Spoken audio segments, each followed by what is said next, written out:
പണ്ട് മുതലേ ഉള്ളൊരാഗ്രഹമായിരുന്നു ഒരു നഴ്സറി, വീട്ടിൽ തന്നെ ഒരു നഴ്സറി ഉണ്ടാക്കണം എന്നുള്ളത്. കാര്യം വെച്ചാൽ പല നഴ്സറികളിലും നമ്മൾ പോകുമ്പോൾ നമ്മുടെ കയ്യിലുള്ള അത്രയും പോലും കളക്ഷൻസ് അവിടെ കാണില്ല. പക്ഷേ അവർ ഒരുപാട് പൈസ ഉണ്ടാക്കുന്നുണ്ട്, ഒരുപാട് തൈകൾ വിൽക്കുന്നുണ്ട്. നമ്മളവിടെ ചെന്ന് കാണുമ്പോഴത്തേക്ക് വളരെ പരിതാപകരമായ അവസ്ഥയിലുള്ള കോമ്പൗണ്ടുകളിൽ തന്നെ നന്നായിട്ട് ചെടികൾ വിറ്റ് പൈസ ഉണ്ടാക്കുന്ന ഒരുപാട് പേര് നമുക്ക് കാണാൻ പറ്റുന്നുണ്ട്. അപ്പോൾ എൻ്റെ ഒരു ആഗ്രഹം എന്ന് വെച്ച് കഴിഞ്ഞാൽ വീടിന് ചുറ്റും ഉള്ള ഈ ചട്ടിയും നമ്മുടെ കയ്യിലുണ്ടായിരുന്ന ചെടികളും പിന്നെ കുറച്ച് കൂടുതൽ ചെടികൾ കളക്ട് ചെയ്തിട്ട് ചെറിയ ചെറിയ ചട്ടികളിലാക്കി ഒരു നഴ്സറി പോലെയൊക്കെ ആക്കി ഒരു ബിസിനസ്സിലേക്ക് ആക്കണം എന്നുള്ളൊരു ആഗ്രഹം ഉണ്ടായിരുന്നു. അങ്ങനെയാണ് ഏപ്രിലിൽ യൂട്യൂബ് ചാനൽ തന്നെ തുടങ്ങിയത്. അന്ന് ഞാൻ എൻ്റെ ചെടികളുടെയും എൻ്റെ മുറ്റത്തിൻ്റെയൊക്കെ ഒരു വീഡിയോ ഇട്ടിരുന്നു. അത് നോക്കാൻ പറ്റുന്നവർക്ക് നോക്കിയാൽ കാണാൻ പറ്റും ഇപ്പോൾ എത്രത്തോളം കളക്ഷൻസ് ആയെന്നുള്ളത്. അന്ന് മുതൽ ഇപ്പോൾ വരെ ഞാൻ എവിടെ ചെന്നാലും ചെടികൾ എവിടെയൊക്കെ ഉണ്ടോ, ഏത് നഴ്സറികളിലുണ്ടോ, ഏതെങ്കിലും വീടുകളിൽ പോയാൽ അവിടെ ഉണ്ടോ, അതെല്ലാം കളക്ട് ചെയ്ത് കൊണ്ടുവരും. എന്തായാലും മുറ്റം ഏകദേശം നിറഞ്ഞിട്ടുണ്ട്. ഇനി ഇതിനെല്ലാം ഒന്ന് അറേഞ്ച് ചെയ്ത് ചെറിയ ചെറിയ ചട്ടിയിലൊക്കെ ആക്കി ഒരുപാട് തൈകളുണ്ടാക്കി ഒരു 6 മാസത്തിനുള്ളിൽ ഒരു നഴ്സറി രൂപത്തിലാക്കണമെന്നുള്ള ആഗ്രഹത്തോടുകൂടി തുടങ്ങിയതാണ്. പക്ഷെ നടക്കാത്തതെന്ന് വെച്ചാൽ അത്ര എളുപ്പമുള്ള കാര്യമല്ലായിരുന്നു ഇതൊന്നും. പക്ഷെ എങ്കിൽ പോലും ഒരു 2-3 മാസത്തിനുള്ളിൽ, ഇനി ഒരു 2-3 മാസം കൂടെ ആകുമ്പോഴത്തേക്ക് ഉറപ്പായിട്ടും ഇതൊരു നല്ലൊരു കളക്ഷൻസ് എൻ്റെ കയ്യിലുണ്ടാവും. ആ രീതിയിൽ ഞാൻ ഇങ്ങനെ ഫോക്കസ് ചെയ്ത് പോവാം. ഇത് ഇത്രയും 10 മണികളുടെ ഒരുപാട് തൈകളുണ്ട്, ഒരുപാട് കളക്ഷൻസ് ഉണ്ട്. എല്ലാം ചെടി കൊണ്ട് വെച്ചിട്ടേ ഉള്ളൂ, പൂക്കളൊക്കെ ആയി വരുന്നതേ ഉള്ളൂ. അങ്ങനെ കുറച്ചേറെ ചെടികൾ കളക്ട് ചെയ്യാൻ പറ്റി. നല്ല നല്ല കളേഴ്സ് നമുക്ക് 10 മണിയിൽ കിട്ടിയിട്ടുണ്ടായിരുന്നു. ഇത് തെറ്റി കുറേയേറെ കളേഴ്സ് ഉണ്ട്. ഇതിനെല്ലാം ഇനി തണ്ടൊക്കെ മുറിച്ച് നട്ട് തൈകളൊക്കെ ആക്കണം.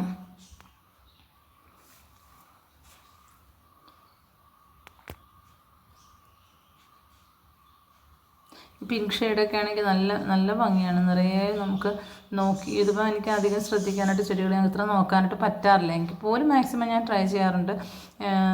ചെടികളൊക്കെ ഒരുവിധം കരുത്തോടുകൂടി തന്നെ വരുന്നുണ്ട്. ഇതൊരു വേസ്റ്റ് ആയിട്ടുള്ളൊരു കുപ്പിക്കകത്ത് 10 മണി നട്ടതാണ്. ഇത് മിറക്കിൾ ഫ്രൂട്ടിൻ്റെ മുമ്പ് വലിയ മരമായിപ്പോയിരുന്നു, അത് വെട്ടിക്കളഞ്ഞു. അപ്പോൾ അത് പടർന്ന് പന്തലിച്ച് ഇപ്പോൾ നിറയെ പൂവായിട്ടുണ്ട്.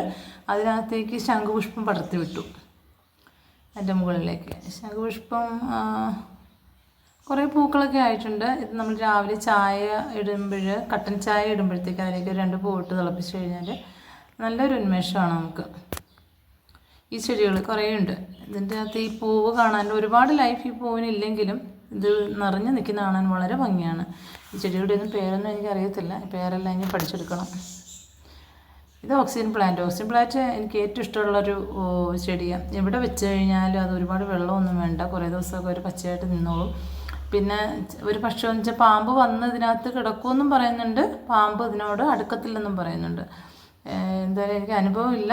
ഞാൻ ഇഷ്ടം പോലെ ഓക്സിജൻ പ്ലാന്റ് നട്ടുപിടിപ്പിച്ചിട്ടുണ്ട് ഇവിടെയെല്ലാം.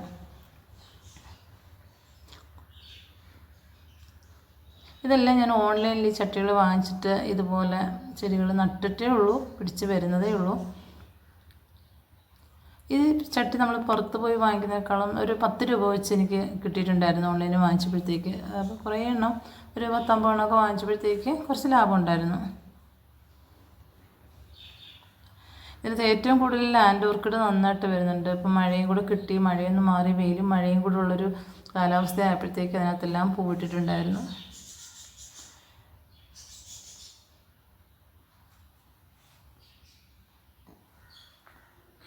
കണ്ടില്ലേ, ഇത്രത്തോളം ഈ ചെറിയ ചെറിയ ചെടികൾ തന്നെ നമ്മൾ അടുപ്പിച്ചടുപ്പിച്ച് നടുമ്പോഴത്തേക്ക് അതിന് പ്രത്യേക ഭംഗിയാണ്. രാവിലെയൊക്കെ നമ്മൾ എഴുന്നേറ്റ് വന്ന് ഇതൊന്ന് നോക്കുമ്പോഴത്തേക്ക് തന്നെ പകുതി മനസ്സ് നിറയും. അത്രയ്ക്ക് വേറെ ഒരു ജോലിയും ചെയ്താൽ കിട്ടാത്ത ഒരു അനുഭവം, എൻ്റെ ഒരു അനുഭവമാണ് ഞാൻ പറയുന്നത്. നമുക്ക് ഈ ചെടികളിൽ നിന്ന് കിട്ടാറുണ്ട്. ചെടികൾ, പച്ചക്കറികൾ, പ്രകൃതിയോട് നമ്മൾ എത്രത്തോളം അടുക്കുന്നോ അത്രത്തോളം നമ്മൾ ഹെൽത്തി ആയിരിക്കും. അതുപോലെ നമ്മുടെ മനസ്സും കുറേ ഫ്രീ ആയിരിക്കും. ഇത് കണ്ടില്ലേ, നമ്മുടെ കിണറ്റിലും അവിടെ എവിടെയും പായൽ പോലെ നിൽക്കുന്നൊരു ചെടിയാണ്. ഇതിന് ഞാനൊരു ചട്ടിയിലാക്കിയപ്പോഴാണ് ഇതിങ്ങനെ ഐഫോൺസ്. ഇത് രണ്ടും അത് തന്നെയാണ്, നമ്മുടെ മതിലിൻ്റെ സൈഡിലേക്ക് കാണുന്നത്. ഇതെല്ലാം ചെറിയ ചട്ടി വാങ്ങിച്ചിട്ട് അതിനകത്ത് മണ്ണും ചകിരിച്ചോറും നിറച്ച് തൈകളാക്കിയിട്ടുള്ളതാണ്. ഇത് പിന്നെ ഞാനൊരു പുതിയൊരു ലാബിനെ വാങ്ങിക്കണം എന്നിരിക്കുന്നുണ്ട്. അപ്പോൾ അതിനുവേണ്ടി ഞാനൊരു പട്ടിക്കൂട് ചെയ്യിച്ചതാണ്. ഇതിനകത്ത് പെയിൻ്റൊക്കെ അടിച്ച് വൃത്തിയാക്കാനുണ്ട്. ഈ ചെടികളെല്ലാം ഞാൻ ഭാവിയിൽ വിൽക്കണം എന്നുള്ള ഉദ്ദേശത്തോടു കൂടി തന്നെ വളർത്തിക്കൊണ്ട് വരുന്നതാണ്.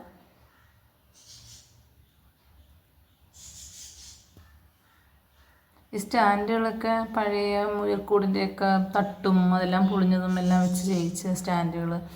ഇത് മുമ്പ് ഞാൻ ഈ ചെടികൾ നമ്മുടെ എന്താ പറയുക, അടീന്യത്തിൻ്റെ തൈകളാണ്. മുമ്പ് ഇതിൻ്റെ അടീന്യത്തിൻ്റെ പൂവ് കായ ഉണ്ടായപ്പോഴത്തേക്ക് ഞാൻ വീഡിയോ ചെയ്തിട്ടുണ്ടായിരുന്നു. ആ കായ എല്ലായിടത്തും നട്ടിട്ടുണ്ടായിരുന്നു. അതിനകത്തുനിന്ന് കിട്ടിയ തൈകളാണിതെല്ലാം. ഇത് പിന്നെ പല നഴ്സറികളിൽ നിന്ന് വാങ്ങിച്ച ചെടികൾ ഞാനിങ്ങനെ ഇതിനെല്ലാം ഇനി പിരിച്ച് ചെറിയ ചെറിയ തൈകളൊക്കെ ആക്കണം. എല്ലാം ഞാനൊരു മദർ പ്ലാന്റ്സിനെ കളക്ട് ചെയ്യാൻ വേണ്ടി വാങ്ങിച്ചുകൊണ്ട് വന്നിട്ടുള്ളതാണ്. വാങ്ങിച്ചിട്ട് കുറച്ച് നാളായി, തൈകളൊക്കെ ആയി വരുന്നുണ്ട്. ഇതിനെ എല്ലായിടത്തിനും ചെറിയ ചട്ടികളിലൊക്കെ ആക്കി തൈകളൊക്കെ ഉണ്ടാക്കണം.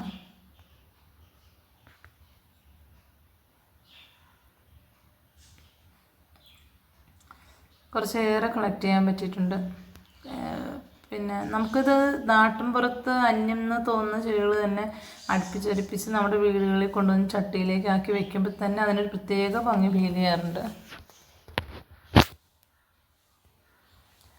ഇത് കണ്ടില്ലേ, മണി പ്ലാന്റിൻ്റെയൊക്കെ വെറൈറ്റി ഉണ്ട്. ഇതൊക്കെ ഈ ചെടിയാണെങ്കിൽ നമ്മൾ വരിയായിട്ടൊക്കെ നമ്മൾ മതിലിൻ്റെ അരിയിനൊക്കെ വെച്ച് കഴിഞ്ഞാലൊക്കെ ഒത്തിരി ഭംഗിയാണ്. ഇത് ഞാൻ ഒരാളിന് സെയിൽ ചെയ്യാൻ വേണ്ടി 3 പ്ലാന്റ്സ് എടുത്ത് വെച്ചിരിക്കുന്നതാണ്. കഴുകി വൃത്തിയാക്കി ചട്ടിയൊക്കെ റെഡിയാക്കി വെച്ചു. ഇത് ഈ തെറ്റിയാണെങ്കിൽ ഒരുപാട് ടൈപ്പുണ്ട്. ഒരുപാട് ടൈപ്പ് എന്ന് വെച്ച് കഴിഞ്ഞാൽ ഒരു ഓറഞ്ച്, വെള്ള അങ്ങനെയൊക്കെ ഉള്ളത്. ഇപ്പോൾ പൂവില്ല. ഇത് നന്ദ്യാർ വട്ടത്തിൻ്റെ ചെറുത്. ലാൻഡ് ഓർക്കിഡാണെങ്കിൽ പിടിച്ചു കഴിഞ്ഞാൽ പിന്നെ കുറേ ദിവസം നിന്നോളും. നമ്മൾ എടുത്ത് ഒന്നും പ്രത്യേകിച്ച് കെയർ ഇല്ലെങ്കിൽ അതവിടെ വളർന്ന് പൂവായി നല്ല ഭംഗിയായിട്ടൊക്കെ നിന്നോളും.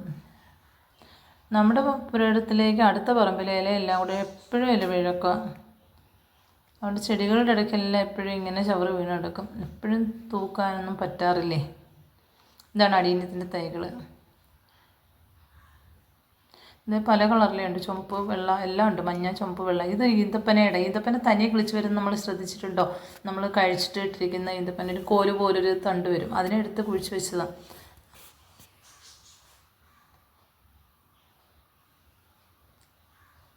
ഇതൊക്കെ വിൽക്കണം എന്നുള്ള ഉദ്ദേശത്തോടു കൂടി തന്നെ നട്ടിരിക്കുന്നതാണ്.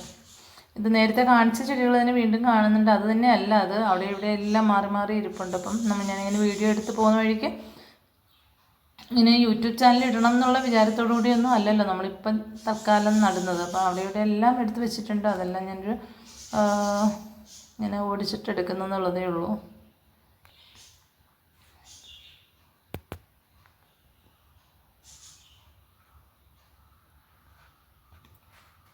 ഇത് റിപ്പീറ്റാണ്, നമ്മൾ നേരത്തെ കണ്ട ചെടികൾ തന്നെയാണ്. ഈ മൊത്തത്തിലെങ്കിലും കറങ്ങി വന്നപ്പോഴത്തേക്ക് അതിനകത്ത് വീണ്ടും കയറി വന്നതാണ്. അതിനെന്തായാലും ഇത്രത്തോളം എത്തി. ഇനി കുറച്ചുകൂടെ ഒന്ന് ഡെവലപ്പ് ചെയ്ത് ഈ സ്ഥലമെല്ലാം ഒന്ന് വൃത്തിയാക്കിയിട്ട് ഒരു എന്താ പറയുക, ഷീറ്റൊക്കെ അടിച്ച ഒരു ഏരിയ ഉണ്ടാക്കിയിട്ട് അങ്ങോട്ടേക്ക് ഇതിനെല്ലാം പറക്കി നടണം എന്നുള്ളതാണ് എൻ്റെ ആഗ്രഹം. ഇത് റംബുട്ടാനും ലിച്ചിയാണ്. ലിച്ചി വാങ്ങിച്ചിട്ട് കഴിച്ചിട്ട് അതിൻ്റെ വിത്തിട്ട് കിളിപ്പിച്ചതുണ്ട്. റംബുട്ടാനും ഉണ്ട്. അതിൻ്റെ തൈകളാണ് നട്ടിരിക്കുന്നതെല്ലാം. ഇതാണിപ്പോൾ എൻ്റെ മുറ്റത്തിൻ്റെ അവസ്ഥ. ഇതാണ് മരങ്ങളും ചെടികളും പിന്നെ കുറേ പോച്ചയും കാടും എല്ലായിട്ടും മുറ്റം നിറയെ ഇപ്പം ഇങ്ങനെയാണ് അവസ്ഥ. വീടിന് ചുറ്റും ഇങ്ങനെ ആയിട്ടുണ്ട്.